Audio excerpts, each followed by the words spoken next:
Hello' friends, কি খবৰ? আজি মই আপোনালোকৰ মাজত লৈ আহিছোঁ চিকেন গ্ৰেভিৰ ৰেচিপি। এয়া মোৰ চিকেন ৰেডি হৈ গৈছে। লেগ পিচ লৈছোঁ আৰু চিকেনখিনি ধুনীয়াকৈ গ্ৰেভি বনাইছোঁ। কেনেকৈ বনাইছোঁ মই আপোনালোকৰ লগত শ্বেয়াৰ কৰিব ওলাইছোঁ। তেন্তে ব'লক ভিডিঅ'টো আৰম্ভ কৰোঁ। এয়া লৈছোঁ কেৰাহীটো গৰম হ'বলৈ দিছোঁ। কেৰাহী গৰম হৈ গ'ল আৰু ইয়াত দিছোঁ মিঠাতেল। মিঠাতেল বহুত বেছি ইউজ কৰা নাই, এইখিনিয়ে কৰিছোঁ। এয়া ডাঙৰ ডাঙৰ পিঁয়াজ দুটা কাটি লৈছোঁ আৰু এইখিনি ব্ৰাউন হ'বলৈ দিম। যিসকলে মোৰ ভিডিঅ' নতুনকৈ চাইছে তেওঁলোকে প্লিজ ছাবস্ক্ৰাইব কৰি দিব আৰু ভিডিঅ'টো স্কিপ নকৰাকৈ শেষলৈকে চাব। এয়া দিলোঁ নহৰু পেষ্ট। এইখিনি ভালদৰে ব্ৰাউন কালাৰ হোৱালৈকে ভাজি থাকিম। আৰু কালাৰ হৈছে অলৰেডি। ইয়াত দিছোঁ মই মছলা ইয়াত ৰংগুৰি, তাৰ জলকীয়া গুড়ি, নিমখ, কেঁচা ধনিয়া আৰু ধনিয়া গুড়ি আৰু দিছোঁ ইফালে জিৰা পাউডাৰ গুড়ি।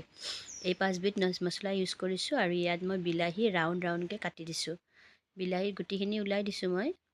আৰু এইখিনি যেতিয়ালৈকে বিলাহীটো দেখিছেনে নাইকিয়া হৈ গৈছে, গেছ শ্ল' কৰি মই ঢাকন বন্ধ কৰি বিলাহীটো ৰাখিছিলোঁ। সেইকাৰণে বিলাহীটো খুব ধুনীয়াকৈ মজি গৈছে। আৰু বিলাহী মজি যোৱাৰ পিছত ইয়াত মই চিকেনখিনি দিলোঁ। চিকেনখিনি মোৰ বইল কৰা চিকেন। আপোনালোক যিসকলে মোৰ ভিডিঅ' চাই তেওঁলোকে জানে মই কেঁচা চিকেন ইউজ নকৰোঁ। চিকেনটো পানীত ভালদৰে বইল কৰি ধুই চাফা কৰি লওঁ আৰু এয়া ভাজি থাকিম। অলপ সময় মূৰে মূৰে লৰাই থাকিম। যেতিয়ালৈকে চিকেনত মছলা ভালদৰে সোমাই নাযায় তেতিয়ালৈকে ভাজি থাকিম। আৰু চিকেনৰ টেষ্টটো আমাৰ ভাজাৰ ওপৰতে হয়। যিমান ভালকৈ আপুনি ভাজিব সিমান ভাল টেষ্টটো হ'ব। ভাজা হৈ গ'ল। ইয়াত মই পানী দিছোঁ।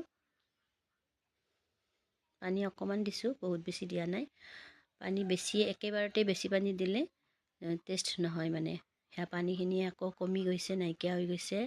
ভালদৰে লৰাই ইয়াত মই বইল কৰি থোৱা আলুখিনি এড কৰি দিম। আৰু এয়া দিছোঁ আদা পেষ্ট। আদাখিনি মই তেলত দিয়া নাই, পাছত দিছোঁ। এয়া বইল আলুখিনি ইয়াত দি দিছোঁ।